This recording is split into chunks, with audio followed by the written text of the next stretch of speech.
మరి ఒకసారి దేవుని యొక్క మాటలు మనం తెలుసుకోవడానికి దేవుడు మనకి ఇచ్చిన అవకాశాన్ని సద్వినియోగం చేసుకున్నాము.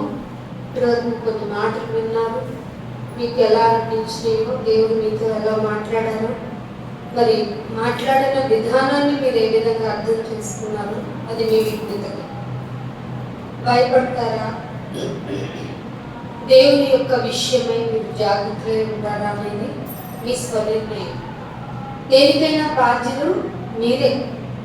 మన ప్రాణానికి ఉత్తరవాదులము మనమే. సో జాగ్రత్త పడాల్సింది కూడా మనమే.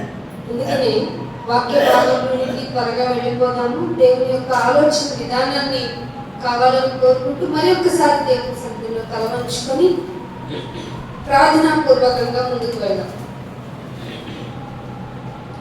మహోన్నతుడ, మహాగరుడ, పరిశుద్ధుడ, నిత్య నివాసి, మీ యొక్క బంగారు పాలకులకు వందనములు నాయన. అర్హత లేని మా పట్ల నీ కృపను నిత్యము చూపుతున్న దేవా, ఆశ్చర్యకరమైన నీ ప్రేమను గుర్తు చేసుకుంటూ నీ మాటలను మరింతగా లోతుల్లోనికి వెళ్ళి తెలుసుకొని నీ మీద వాక్యతను పెంచుకుని ఈ లోకపు మాలిన్యము అంటించుకోకుండా ఉండటానికి కావలసిన తర్ఫీదును పొందటానికి మీ వాక్యము మాకు అవసరము కనుక మీ వాక్యము కొరకు మేము ప్రాధేయపడి అడుగుతున్నాము తండ్రి. నాయన, ఏ వాక్యం అయితే మాకు అవసరమో మాతో మాట్లాడండి. సాధనమైన నన్ను మీ చిత్తానుసారముగా నడిపించమని అడుగుతున్నాం నాయన. ఇగో నీ బిడ్డలు ఇక్కడ వినడానికి వచ్చి ఉన్నారు.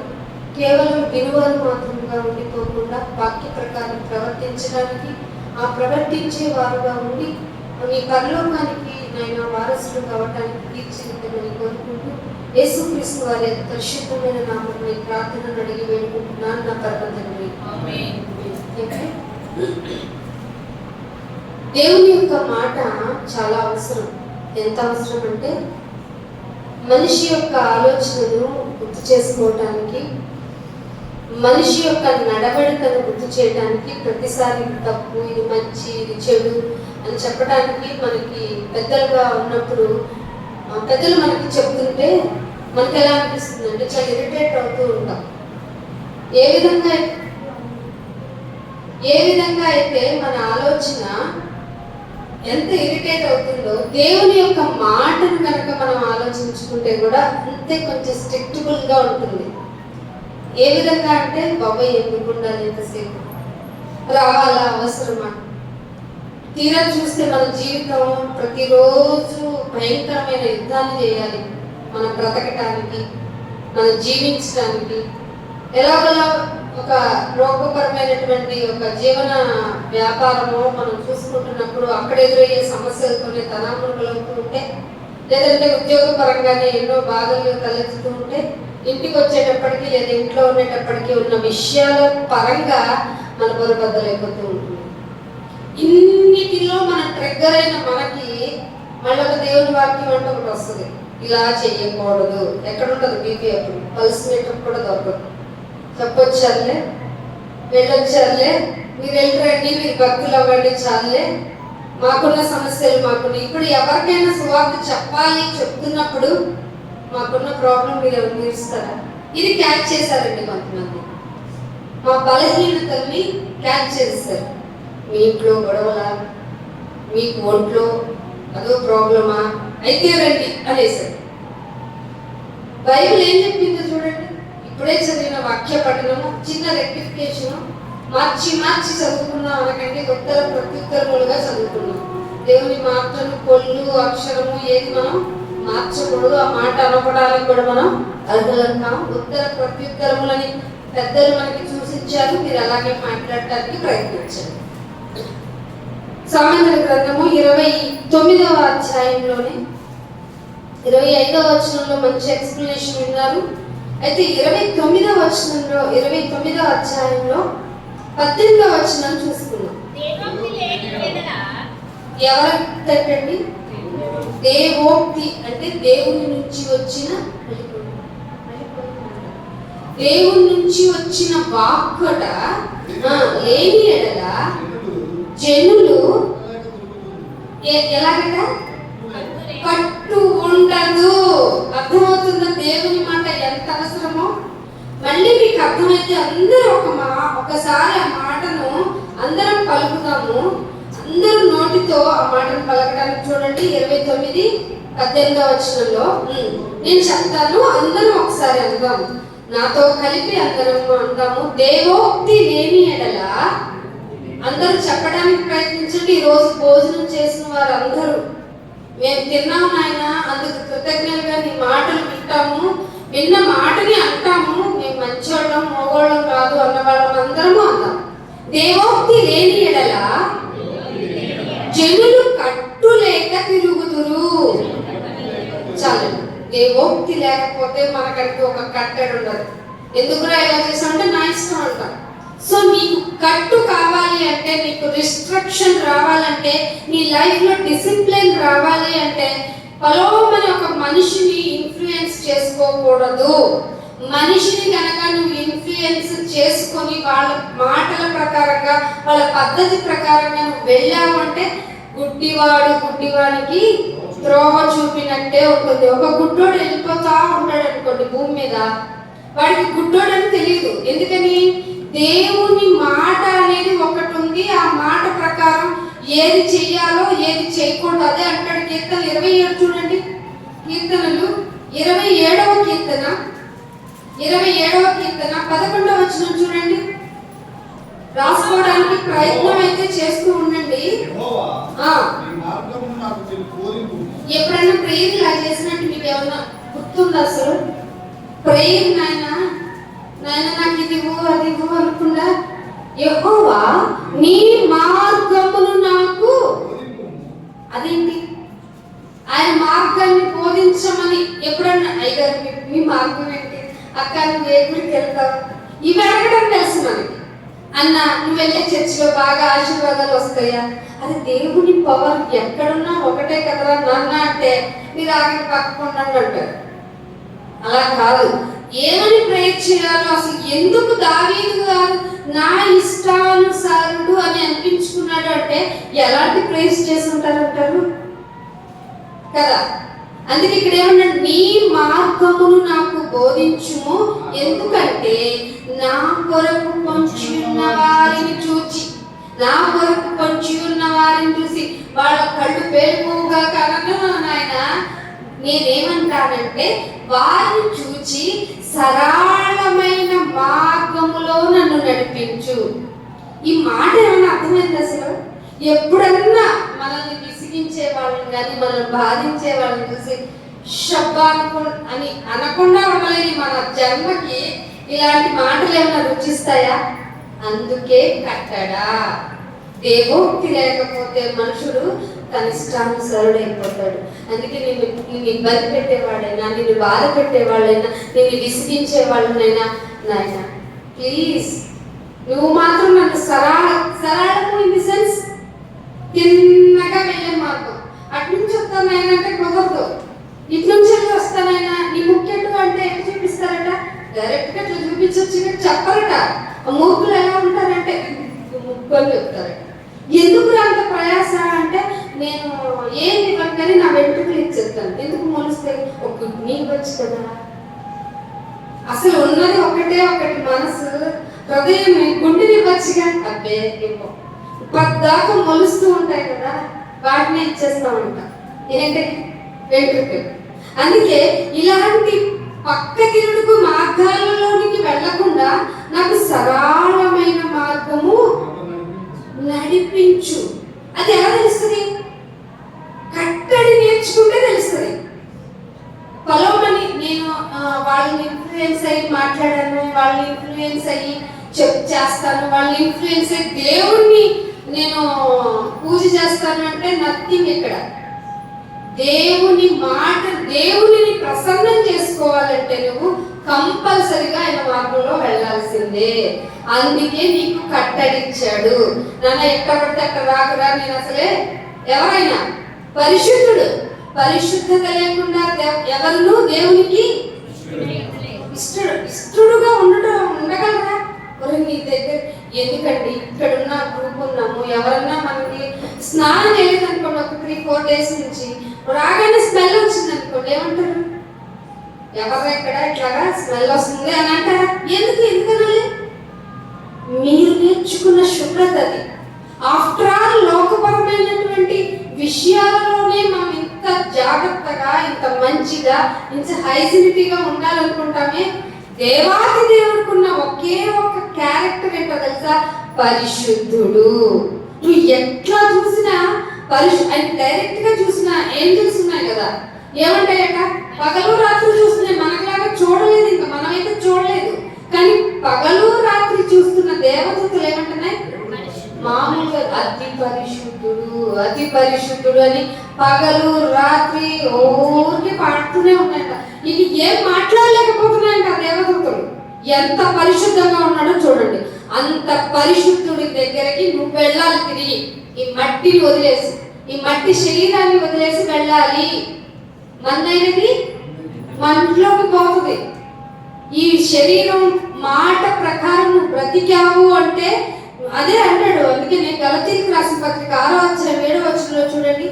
గలతీయులకు రాసిన పత్రిక 6వ అధ్యాయము 7వ వచనం. ఫాస్ట్ గా చూడండి. మోసపోకుడి. మీరు అనుకుంటున్నారేమో ఏంటి నాయన మరి ఇంత శాడిజం ఏంటి నాయన? మరి నువ్వు ఆదివారం వచ్చి ఏమంటావు? నా కట్టడి ప్రకారం అంటావు, 10 ఆజ్ఞలు అంటావు, 300 ఆజ్ఞలు అంటావు. ఇన్ని ఆజ్ఞలు ఊరికే మాట్లాడు. మాకు లోకంలో బతికితే తెలుస్తుంది. దేవుడా, నేను నా కొడుకు నాకు పంపించరా, ఒక్క తప్పు ఉందేమో చూపించని నడి రోడ్లో నిలబడి నాలో తప్పు ఉందేమో ఎవరైనా రూపించగలరని నిలబడ్డారా నా కొడుకు. ఆయన వారసులు, నా వారసులు అంటే అలా ఉండాలిరా మీరు. మరి మీరేంట్రా అట్లా అనుకుండా ఏదో చెప్తారు? మీరు అనుకోమాకండి, దేవుడు ఏం వెక్కిరించబడ్డాడు. మోసపోకండి. మీరు ఫస్ట్ ఆఫ్ ఆల్ మీరు మోసపోవద్దు. మీరు లోకంలో మోసం చేసేది ఒకటి ఉంది. ఎవరది? ఈ యుగ సంబంధమైన దేవత. దానికి ఒక సమూహం ఎక్కడుంది? ఆకాశ మండలంలో ఉంది. అది నిన్నేం చేయలేదు, నీ శరీరాన్ని ఏం చేయలేదు, నీ మైండ్ మాత్రం హైజాక్ చేస్తుంది అంతే. సింపుల్. దేవుడికి ఇష్టమా? అయితే ఏంటి అసలు లోకంలో నువ్వు బతకటం, నీ కష్టాల కడలిలో దాటి ముందుకెళ్ళటం ఎంత కష్టమైన పని. ఇవన్నీ మళ్ళీ ఎక్కడ చేస్తావు అని నీకు చెప్తుంది. అవును కదా, నేను ఎంత నీ మీద నీకే జాలి పుట్టించి, నీ మీద నీకే కరుణ పుట్టించి, అబ్బో నీ అంత మంచోడు లేవని చేసి నేను మోసం చేస్తుంది. అందుకే మొట్టమొదటిగా ఏం చెప్పాడు తెలుసా? మోసపోవద్దు. మోసపోయితే ఎవరు? మోసపోతే నష్టం ఎవరికి వస్తుందండి? ఎవరు మోసపోయారో వాళ్ళకే వస్తుంది కదా. దేవుడు వెక్కిరింపబడడు. ఇది ఫైనల్ స్టేట్మెంట్. దేవుడు వెక్కిరింపబడ్డు. మీరు ఎన్నైనా చేసుకోండి, ఏదైనా దేవుడితో మాట్లాడుకోండి, ఫైనల్ గా వచ్చి ఆయన ఎదుట నిలబడాలి. ఇది మాత్రం ఫైనల్. దేవుడు వెక్కిరింపబడ్డాడు. మనుషుడు ఏం విత్తుతున్నావు అన్న, నువ్వు ఏం విత్తుతున్నావో అదే కోస్తావు. విత్తేదే కోస్తావు. ఇది లోకపరంగా ఏదైతే ఏ టమాటో చెట్టు విత్తనం పెట్టావో అదే కోస్తావు. వేప చెట్టు పెట్టుకున్నావో దానికే కోస్తావు. మ్యాంగో చెట్టు పెట్టుకున్నావో అవే కోస్తావు కదా. అయితే యోబు గ్రంథం 4వ అధ్యాయం 8వ వచనం చూడండి. యోబు గ్రంథము 4వ అధ్యాయము 8వ వచనం. 4వ అధ్యాయము 8వ వచనం. అక్రమమును దున్ని కీడును విత్తితే దాన్నే మోస్తారు. ఏమంట? అక్రమాన్ని దున్నుతారంట, వాళ్ళేం మోస్తారంట? కీడును విత్తుతారు, దాన్నే మోస్తారు. ఇంకొకళ్ళు అంటున్నాడు హోషేయ గ్రంథం 8వ అధ్యాయం 7వ వచనం. హోషేయ గ్రంథము 8వ అధ్యాయము 7వ వచనం. గాలిని విత్తి ఉన్నారు గనుక ప్రళయ వాయువు వారికి కోత అవుతుంది. చాలా ఏమంటున్నాడు? గాలి. ఆఫ్టర్ ఆల్ మనుషులందరూ దేనికి ప్రయాసపడుతున్నారు? ఎక్కడో చెప్పారు ఒక మహానుభావుడు, గాలి. మీరు లోకపరంగా ఎంత ప్రయాసపడినా, లోకపరంగా దేవుని మాట చప్పున బ్రతకకుండా నీ ఇష్టమైనట్టుగా దేవుణ్ణి పూజిస్తాను అంటే అది గాలే. దాని వలన ఏం పోస్తావట నీవు? గాలిని విత్తి ఉన్నారు కనుక ప్రళయ వాయువు. ప్రళయం అంటే ఊహించగలమా? ఈ తుఫాను వల్ల వచ్చిన నష్టాన్ని, ప్రళయం వల్ల వచ్చిన నష్టాన్ని అంచనా వేయడం కష్టం ఉంటుంది గవర్నమెంట్. ముందుగా ఏంటి లోకపరంగా వచ్చినటువంటి ఈ చిన్న విపత్తుల యొక్క నష్టాన్ని అంచనా వేయటం కష్టమైపోతే నీ జీవితానికి వచ్చిన నష్టాన్ని ఎలా అంచనా వేస్తావు? అంచనా వేయగలవా?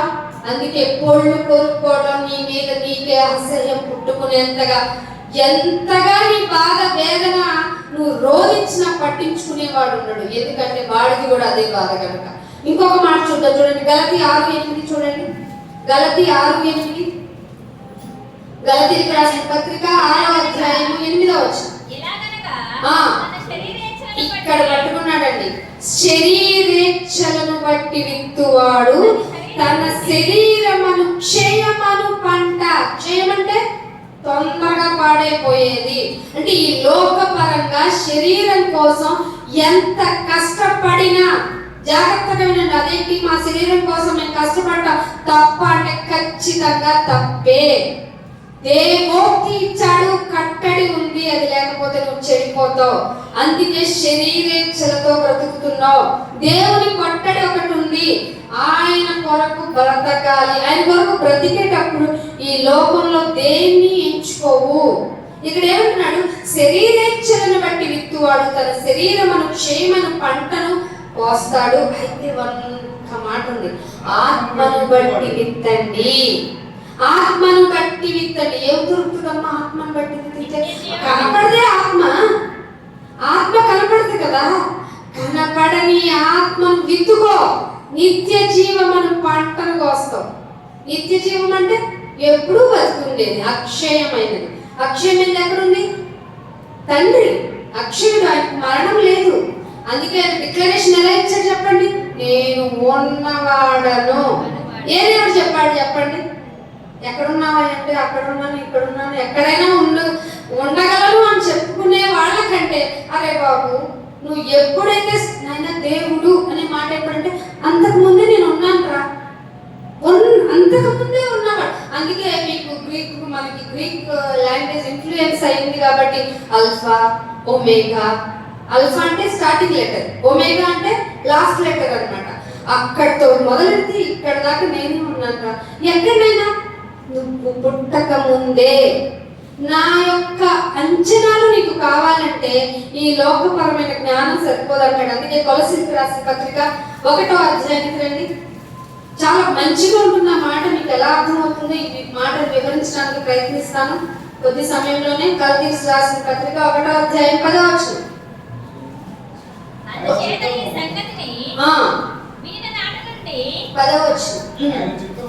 ఆయన చిత్తమును పూర్ణముగా గ్రహించాలి. ఫస్ట్ మీరు చేయాల్సింది ఏంటో తెలుసా? గుడికి వచ్చి ఏ పాట పాడను, ఏ రిథంలో పాడను, ఎంత బాగా హై పిచ్ లో లేపను, ఇవి కాదు మనం చేయాల్సింది.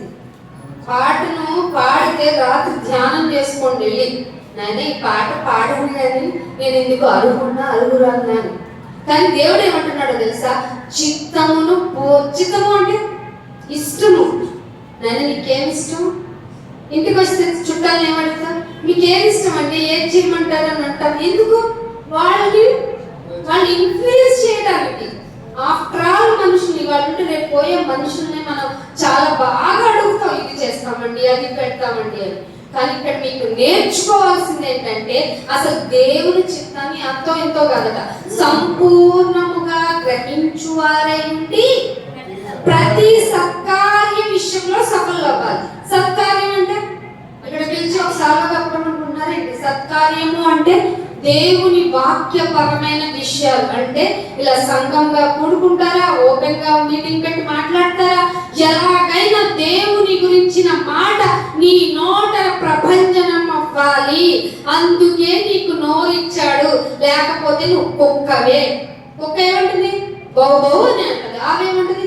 అంబా అని అంటది. నువ్వేంటి వద్దంటే ఓ మాట్లాడేస్తున్నావు. బికాస్ యూ హ్యావ్ టు ఏం చేయాలి? ప్రొక్లైమ్ చెయ్యాలి. ఎవరిని? దేవాది దేవుణ్ణి ప్రొక్లైమ్ చేయాలి. యుగ సంబంధమైన దేవత. అదేనే మీకు కష్టాలు ఉన్నాయి, మీకు కడలు ఉన్నాయి, మీకు ఇబ్బందులు ఉన్నాయి, మీకు దేవుడు కాదు. ముందు మీ పని చేసుకోండి.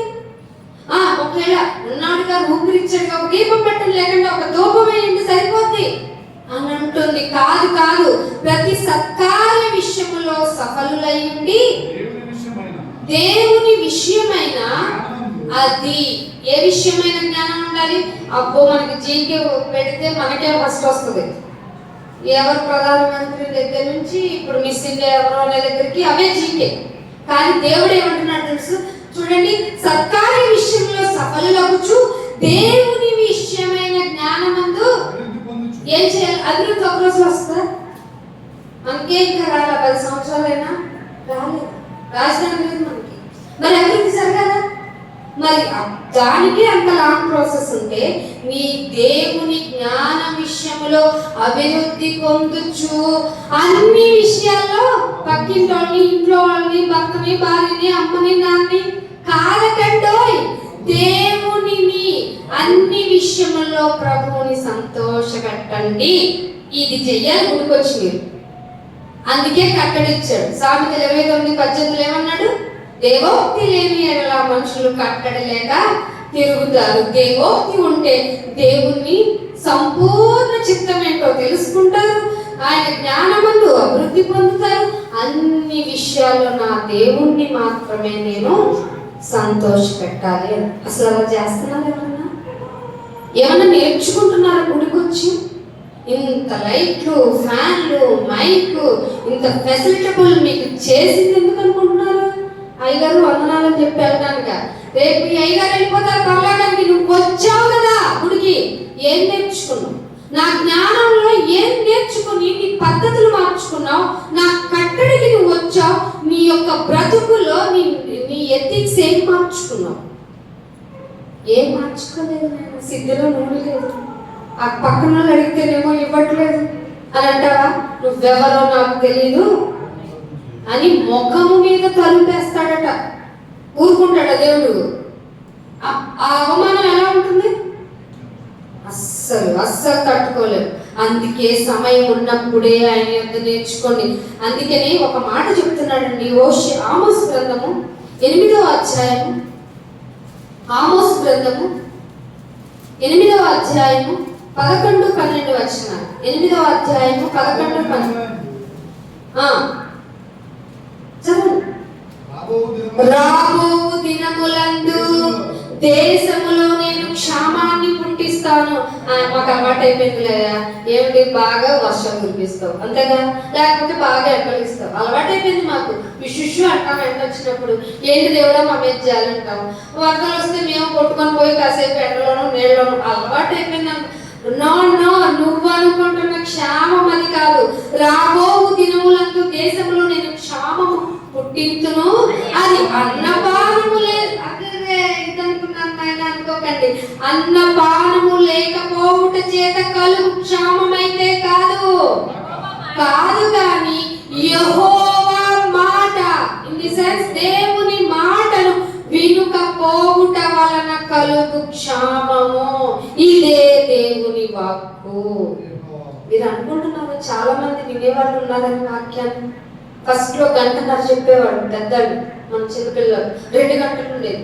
తర్వాత గంటన్నర అయిన తర్వాత, గంట అయిన తర్వాత, 40 నిమిషాలు అయిన తర్వాత 30 నిమిషాలు తొందరగా ముగించండి అంటున్నారు. వినేవాళ్ళు లేరు. దేవుని మాటకి శ్రద్ధ చూపేవాళ్ళు లేరు. చూడండి, మీ ఇళ్లలో క్షామము రెడీగా ఉంది, పాపము నీ వాకితే నిలిచి ఉంది. వినండి దేవుని మాట. ఒక క్షామాన్ని పుట్టిస్తాను, అది అన్నపానములు లేని క్షామము కాదు. మీరు దేవుని మాటను వినకపోవటం వలన మీరు అనుకున్నారు మేము వస్తున్నాం అబ్బే వస్తున్నాం వల్ల ఏం పని జరగదు. నీ హృదయములో జరగవలసిన రెప్యుటేషన్ అనేది జరగకపోతే, నీకు దేవునికి ఇష్టమైనట్టుగా నీ హృదయం మరల్చబడకపోతే, ఇదిగో నాయనా నేను వచ్చాను, వాళ్ళు వచ్చారు, అసలు వాళ్ళైతే 2 వారాల క్రితం మానేసారు, నేను వచ్చి ప్రార్థన చేస్తున్నాను, బలలో చేతులు ఎత్తున్నాను, ప్రార్థన చేస్తూ ఉంటావుగా. మనం అనుకున్నా బైబిల్లో ఉన్న భక్తులు ఇద్దరు మాట్లాడుకుంటారు కదా, వాళ్ళు పెద్ద తప్పులు అనుకుంటాం, మనమేం కాలబాగా వేసుకుంటాం. నేను మా అన్నక వచ్చాను గుడికి, ఏం చేసావు? వచ్చి నేర్చుకున్నాము. కొన్ని నీ పరంగా ఒక సువార్త సభను పెట్టావా? సువార్త అంటే సత్య సంబంధమైన వార్తని ప్రపంచంగా తీసుకువెళ్ళడం పక్కన పెట్టు, నీ పరంగా నీ పనేది? నీ కొరకు గ్రంథపు చుట్టలో రాసుకున్నాడు ఆయన. ఏం లేదు, అసలు మీకు ఒక గ్రంథం ఉంది, ఆయన డైరీ ఉంది అని మీకు ఒక వరుస సంఖ్య ఉంది.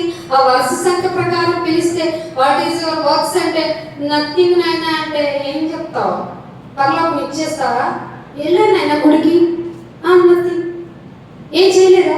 క్రియలు లేని విశ్వాసం మృతం. వ్యర్థం కూడా కాదు, అది మృతం, చచ్చినట్టే, చచ్చిపోయిన. అందుకే ఆనాటి పరిచయం సేవన్నాడు యేసుప్రభు వారు, మీరు సున్నం కొట్టినా కోపం మామూలుగా రాదు. ఏం చేసేసారు? కొండ మీద లాక్కి వేసి పడేస్తాడు, మమ్మల్ని చంపేస్తున్నాడు, మాట్లాడుతున్నాడు. వేసి వాడు వీడు అన్నాడు, వీడికి దెయ్యం పట్టింది అన్నాడు. అంటే మంచి మాట మనిషిని మార్చాలి. ఆ మంచి మాట చెప్పేవాడిని లోకం బ్రతకనిదా? బ్రతకనీయదు. అందుకు ఉదాహరణ యేసుప్రభు వారు. మనిషిని మారమంటే ఏం చేయమన్నా చేస్తాడండి. శరీరంతో వెళ్ళి కొట్టుకుంటావా అంటే కొట్టేసుకుంటున్నాడు దేవుడి కోసం, చీల్చేసుకుంటావా అంటే చీల్చేసుకుంటున్నాడు. కాదు నన్ను ఎన్ని ఏమన్నా అంటే డబ్బులు ఇవ్వమంటారు, కోట్ల రూపాయలు ఖరీదైనవి ఇచ్చేస్తున్నారు. అది కాదు నాన్న, నీ హృదయం కావాలి, అది ఒక్కటి అడగొద్దు అంటున్నారు. ఇలాంటి జనాంగాన్ని ఉంచాలా తీసేయాలా? ఖచ్చితంగా తీసేసే రోజు వచ్చింది. అందుకే నేను ఒక మాట అంటున్నాడు, 1 సమయాలు యాకోబు రాసిన పత్రిక 1వ అధ్యాయం 25వ వచనం చూడండి, ముగించేస్తాను, కొద్దిగా ఓపిక పట్టండి. యాకోబు రాసిన పత్రిక 1వ అధ్యాయము 25వ వచనం. అయితే వచ్చేసాం నాయన గుడికి, మాకు మాస్టర్ గారిని అడిగి అడిగి అడిగి అమ్మ ఇంకా బాప్తిసం అంటే తీసుకొని బలలో చేయడానికి రావా అంటే ఏదో 4-5 నెలల తర్వాత వచ్చిన నీవు స్వతంత్రునైపోయావు అనుకుంటున్నావు కదా. అయితే ఈ స్వాతంత్రమునిచ్చు సంపూర్ణమైన నియమం ఇది. నియమములో ఉన్న బాప్తిస్మము తీసుకున్నావు అంటే జస్ట్ కమింగ్ అండ్ గోయింగ్ కాదు, సంపూర్ణమైన నియమము. As per rule, rule is rule for all అన్నట్టు సంపూర్ణ నియమములో తేరి చూస్తే నిలకడగా ఎవరున్నారు? ఎవరు లేరండి. యాకోబు గారు చూసుకుని అంతే ఓకే అనుకున్నాను, కానీ నాకు రాగానే నా వల్ల కాదని అందరి మీద సిరాకులు పరాకులు. నా వల్ల కాదు, ఈ బాధ నేను భరించలేను. యోగు గారి కంటే వల్ల అయింది, కానీ నా వల్ల ఏమవుతుంది? నా బిడ్డకు బాగోపోయినా నేను బాధపడతా, నాకు బాగోపోయినా ఏమిటి? ఆఫ్టర్ ఆల్ తలనొప్పి కూడా అయ్యగారి దగ్గరికి వచ్చి ప్రార్థన అంటున్నామంటే నీ విశ్వాసపు తీవ్రత ఎంత? తలనొప్పి రాదా? ఎందుకు వస్తుంది? వస్తుంది, వాతావరణం బట్టి వస్తుంది, నీ వల్ల వస్తుంది, నీ శరీర నియమాలను బట్టి వస్తుంది. అయితే సంపూర్ణమైన నియమములో తేరి చూచి నిలకడగా ఉంటూ వాడెవడో. ఉన్నావా? ఉన్నాను ఆయన నిలకడగా. అయితే వాడు విని, అండర్లైన్ చేసుకోండి, వాక్యము విని మరుచువాడు కాక. వినేసాను ఆయన, మర్చిపోను, మరుచువాడు కాక క్రియను చేయువాడనే. వాక్యం వెళ్ళే కొద్ది పని ఉంటుందండో, వాక్యం వినే కొద్ది పని ఉంటుంది. ఏమంటున్నాడు? వాడు విని మరుచువాడు కాక క్రియను చేయువాడై ఉండి తన క్రియను చేస్తే ధన్యుడు. అర్థమవుతుందా మీకు? మీ ధైర్యంలో ఉన్న పని మీరు చేస్తే ధన్యుడు. చేస్తున్నారా? అయ్యగారు మేము పెట్టిస్తాం, ఒక ఆత్మని తీసుకొచ్చాం కొత్త వాళ్ళని, లేదంటే ఉన్నోళ్ళని కాపాడుతూనే ఉన్నాం. ఎవరన్నా వాక్యపరంగా బలహీనులైపోతే ఇదిగో దేవుడు మీకు సహాయకుడు, దేవుని మీదే ఆధారపడండి, అలాంటి వాక్యాలు చెప్పాము అయ్యగారు. కానీ మరి ఎవరు రావటం లేదా నీ పరంగా? పని జరగటం లేదా? అయితే నీకు సింగిదండగా ఎన్ని లీటర్ల, ఎన్ని చెరువులు నీళ్లు తాగేసావో, ఎన్ని బస్తాలు బియ్యం తినేసావో, ఎన్ని మేకల్ని, ఎన్ని కోళ్ళని, ఇంకా విచిత్రమైన జంతువులన్నింటినీ తినేసి ఈ రోజు డిష్ బాగుంది అనుకుంటున్నావో. దేవుడు నీకు తినటానికి ఇచ్చింది నువ్వు ఆయన కోసం బ్రతుకుతావని. పని ఉంది కాబట్టే నీకు భూమి మీద బ్రతుకు ఉంది. నువ్వు అనుకుంటున్నావు నేను చేసే పుణ్యకార్యాల వల్ల నా బ్రతుకు ఉంది అనుకుంటున్నావు. చిచి చిచి, మన పుణ్యం ఎంతండి? అస్సలు మన పుణ్యం దేవుని ఎదుట మరక. అందుకే అంటాడు, మీ నీతి క్రియలు నా ఎదుట మునికి గొడ్డలు అంటున్నాడు ఆయన. ఇంకేమంటామండి ఆయన ఎదుటికి? మారాలండి మనం, ఇంకా కడుక్కుంటూనే ఉండాలి మనల్ని మనం. అందుకే నేను లాస్ట్ ఒక మాట చూపిస్తాను. ఇర్మియా గ్రంథము 42వ అధ్యాయము 3వ వచనం చూడండి. ఇర్మియా గ్రంథము 42వ అధ్యాయము 3వ వచనం. మేము నడవవలసిన మార్గమును పక్కింటి ఆయన అడగను, పూజారిని అడగను, పాస్టర్ గారిని అడగను. ఎవరిని అడగాలట? మళ్ళీ స్టార్ట్ నుంచి మళ్ళీ చదవాలి. మేము నడవవలసిన మార్గమును, నేను పని చేస్తున్నానండి, మరి చేస్తే ఎన్ని రోజులు ఉపవాసం ఉంటే నాకు పని చక్కగా అయితే ఇగో ఇన్ని పెడతానండి దేవుడి దగ్గరికి తీసుకొచ్చి. దేవుడికి నీ డబ్బు ఎందుకు? దేవుడికి నీ దూపం ఎందుకు? అవన్నీ నువ్వు ఫెసిలిటబుల్ గా ఉండటానికి ఆయన నీకు ఇచ్చాడు. కానీ నువ్వేమడగాలో తెలుసా? మేము నడవవలసిన మార్గమును, చేయవలసిన కార్యమును నీ దేవుడైన యెహోవా మాకు తెలియజేయుగాక అంటున్నారు. ఎప్పుడు నాయన నేను నడవలసిన మార్గం ఏంటి, చేయాల్సిన కార్యం ఏంటి, నా దిన కార్యక్రమం రేపటికి నా కొరకు సిద్ధపరిచావు కదా. 24 గంటలు గడవాలి అంటే భూమి 1,11,600 కిలోమీటర్ల వేగంతో తిరిగిన నేను నిశ్చలంగా ఉన్నాను కదా నాయన. మరి ఇలా బ్రతుకులు నాకు ఇచ్చావు కదా, నేను చేయవలసిన పని ఏంటి, నడవలసిన మార్గం ఏంటని ఏ రోజన్నా అడిగారా? ఇదిగో ఇప్పుడు బల్ల తీసుకుంటున్నారు కదా, బలలో చేతులు వేస్తున్నప్పుడు చదివిస్తూనే ఉంటారు కదా. ప్రచుర చేయుము, నేను వచ్చే వరకు ప్రచురము చేయుము. ఎక్కడంటే అడ్వర్టైజ్ నీ నోట్ నుండి వచ్చింది. అన్ని రకాల సంతూర్ సోప్ గురించి కూడా వింటాం. ఏదో చెప్తూ ఉంటాడు సంతూర్ సోప్ అతను, ఇంకా అంటాడు. అసలు నిజమా? కానీ అధికాన్ని తెచ్చుకుని వాడేస్తున్నాడు. అబద్ధాన్ని నమ్ముతూ, అందుకే మోసపోకుడి, నాకు ఎక్కడ చదివారు, మోసపోకుడి, దేవుడు ఎక్కిరింపబడ్డాడు, నువ్వు ఎక్కిరింపబడతావు. బాగా ఎందులో నీకు అంటాడు దేవుడు. అందుకే ఒక మాట అంటాడు, అదే అధ్యాయం 18వ అధ్యాయం చూడండి, అదే ఇర్మియా గ్రంథము 18వ అధ్యాయం. నేనేం చెప్పలేదు ఫ్రెండ్స్, 18వ అధ్యాయం అన్నాను అంతే. 18వ అధ్యాయము 12వ వచనం. అందుకు వారు నీ మాట నిష్ప్రయోజనం. ఎంత బాగా చెప్తానట. ఇర్మియా గారిని ఏమన్నాడు? పోమ్మ చెప్పొచ్చేవాడు, నీకు గుంటలో అదే పాపం ఏడ్చాడు కింద. నీ మాట నిష్ప్రయోజనము, నీవు చెప్పేవన్నీ వేస్ట్. మేము మా ఆలోచన చెప్పునే వెళ్తాం. ఏంటంట? నీ మనసు చెప్పింది చేయంటారు. మొన్న పోయిన అంత బిఫోర్ వీక్ అనుకుంటా నేను సామెతలో చెప్తే, నీ మనసును నమ్ముకోకురా, అది వేస్ట్ అని చెప్పాడు దేవుడు. కానీ నీ మనసును నమ్ముకొని చేయాలి ఈ లోకం. కానీ ఇక్కడ అదే అంటున్నాడు, మేము మా ఆలోచన చెప్పును నడుచుకుంటాము. మేమన్నారు మాకొక సింటమ్ ఉంది మా హృదయానికి, అదే కదా మూర్ఖత్వము. ఎవరు చెప్తున్నారు? కుందేలు తింటాను 4 ఉంటాయి లేవా? కానీ నేనేమంటాను తెలుసు, నాకు ఒకటి కనపడదు కాబట్టి 3 ఉంది. కనపడినంత మాత్రాన 3 అని ఎలా అంటారా మూర్ఖుడా అంటే? లేదు, నాకు సింటమ్, నా క్యారెక్టరే అది. ఏమంటున్నాడు?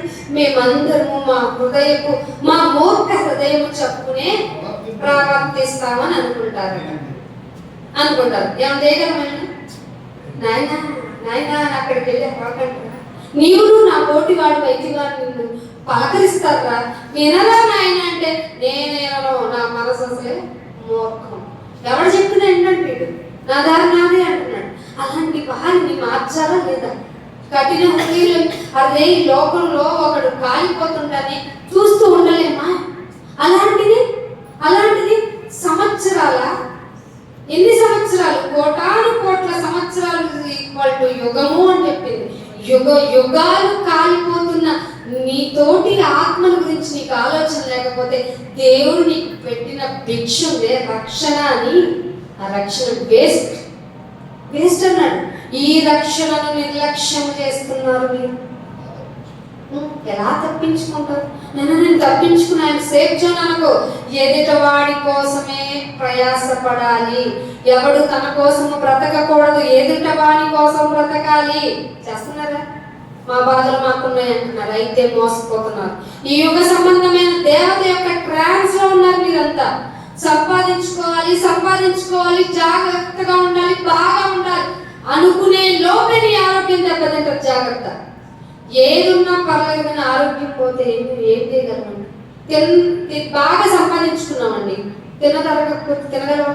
అందుకే జావగాలి కొడుకోవాలి. అంతే సింపుల్. కానీ అదే దేవుని కోసం బ్రతకండి. నా మాటలు నీ ఎముకలకు పుష్టి, ఆరోగ్యం కలగజేస్తాయి.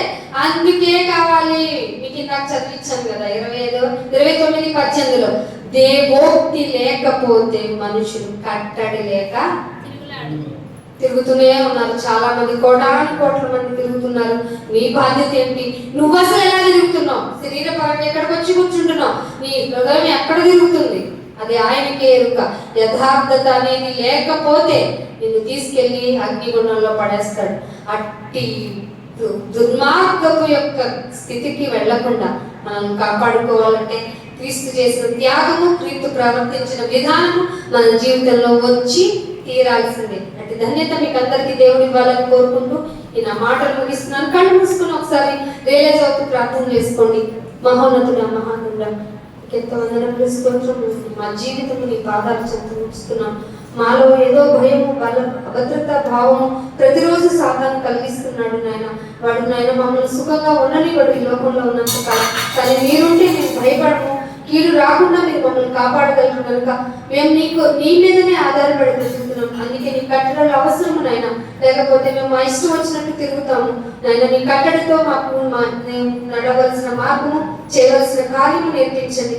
ఇదిగో బలలో చేతులు వేస్తున్నాం నాయన. నిష్కలంకమైన మనస్సుతో మమ్మల్ని మేము సిద్ధపరచుకుంటూ మీ పాదాల చెంతకు వస్తూ ఉండగా మమ్మల్ని అందరినీ ఆదరించి పరిశుభ్రపరిచి మరింతగా నీ జ్ఞానం తెలుసుకొని నాయన, జ్ఞానం నందు అభివృద్ధి పొందుతున్నాయన. నీ కొరకు బ్రతికే భాగ్యము ఇక్కడున్న అందరికీ దయచేయమని కోరుకుంటూ యేసుక్రీస్తు వారి అతి పరిశుద్ధమైన నామమున ఈ ప్రార్థన విన్నపం అడిగి పెట్టుకుంటున్నాం మా పరమ తండ్రి. Amen. Thank you all of you. God bless you to all.